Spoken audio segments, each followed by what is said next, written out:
I didn't want to be unemployed for the rest of my life.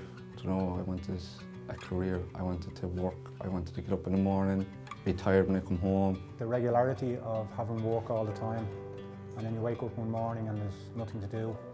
I'll never forget the first day I came into LES.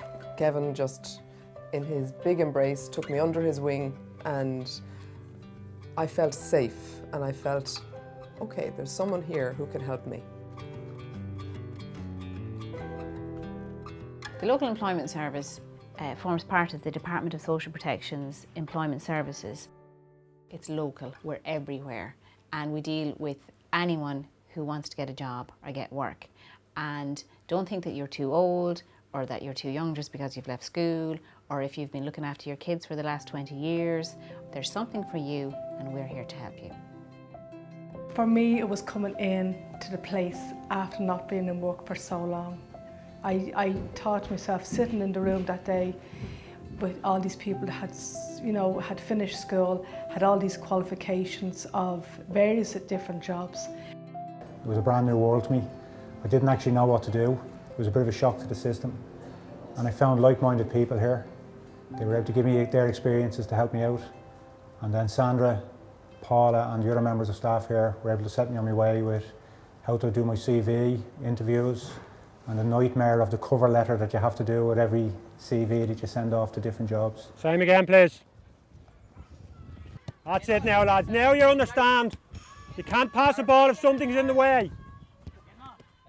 I'm involved in a local football club, and when I was made unemployed, I was able to immerse myself a little bit more in that.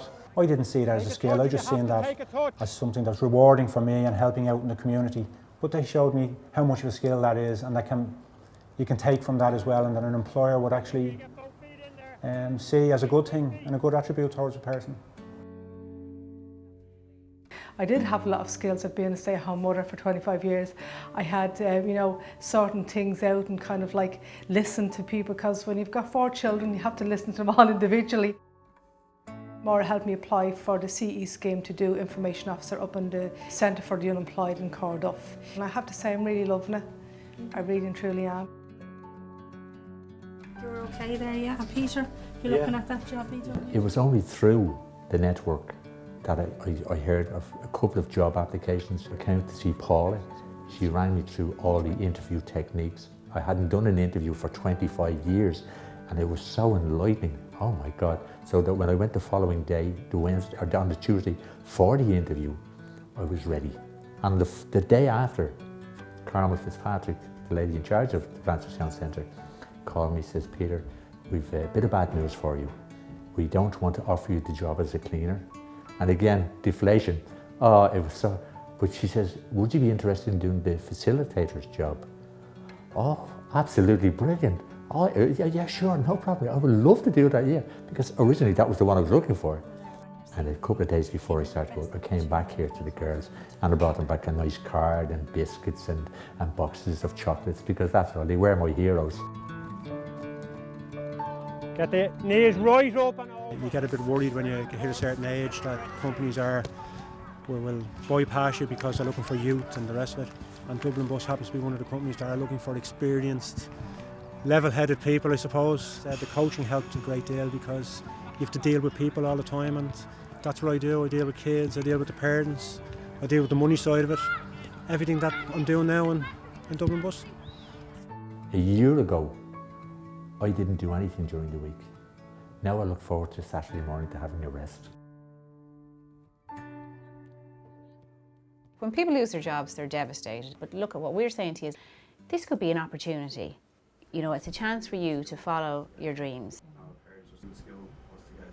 I was an interesting field, but leaving school early, it was a case of either get a job or get back to school in September, I was never working at what I really was passionate about, what I wanted to do from the start. So when I found myself out of work, and I found after going into LES within a couple of days, a couple of interviews, I had a really positive feedback. They analysed my needs and my interests. I said, this is the time to bite the bullet now, to go back and do what I wanted to do from the start. And I went back to college at 35, which is like a mature student, to say the least, But I found with a bit of maturity and just a few life skills behind me. I was able to deal with the course, deal with a little bit of stress and deal with the lecturers on a one-to-one basis. I've won a couple of awards. I entered Chef Ireland last year, my first year, developed a couple of dishes and I won the gold medal for ethnic cuisine. I'm very positive now. It's like I'm doing something that I want to do for 20 years, you know, and I'm actually really loving it. I was just shy or just over 4 years unemployed, and I couldn't help out at home financially. That was the big issue I had. It was really, really bad. One of the worst 4 years and experiences of my life, really. That's the truth. The first person I met was Helen. She definitely kept me going. First of all, because I was low confidence, just to build my confidence up by doing 2 or 3 courses. And then when retail sales came up, my eyes just lit up. I said, Jesus, that's the one for me, I have to do that. So anything with clothes, that was me. To bring the father to shopping, what shirt and tie would be nice, or does this match that, or so yeah, I kind of slowly turned. So I was like, yeah, that's be good to work in a shop, meet people every day. And when I got employed, getting up in the morning, working 9 to 6, coming home tired. That was the main thing that I found hard at the start to get used to. But definitely working 9 to 6, coming home tired, doing a day's work, meeting people. I definitely take what I'm doing now over the social any day of the week. Wouldn't go back. Hopefully not.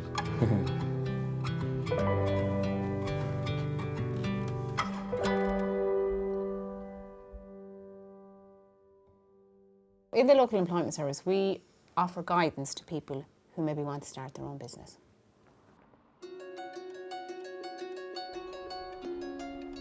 I make jams, chutneys, basically homemade preserves. I cook it here, I bottle it here and I label it here.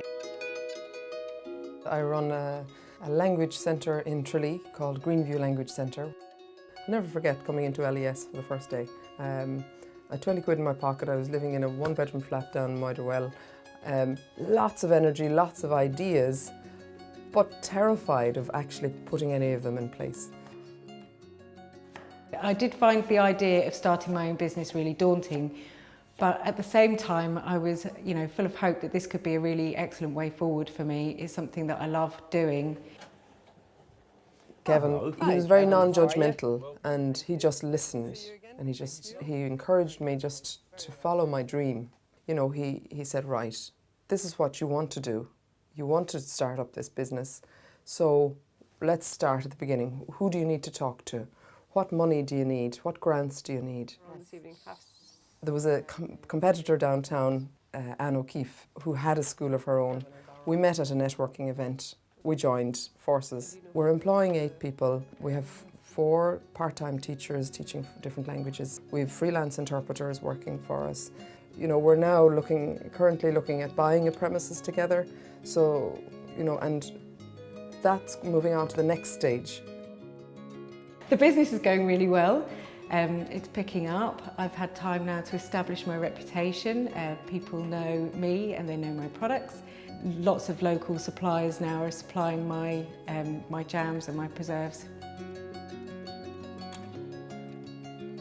I know that other people make a business out of their passions. It was great to get the encouragement that I needed to believe in myself, that I could do it, for me and my family.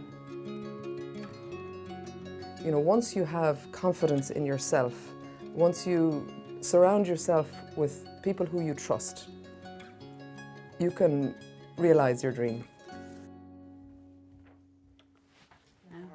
Employers often come to us when they're recruiting. When you advertise a position, you're inundated with CVs. It's very time consuming. It can be overwhelming sometimes. We have a huge amount of talent on our books. We operate like a matchmaking service. We know you and we know the job seekers.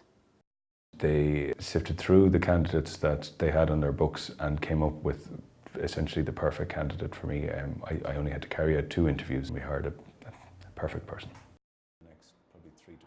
They also then work with the unsuccessful candidates on different aspects of their CV with real feedback from the employers, confirming kind of why, or pointing out why they were unsuccessful in their job application.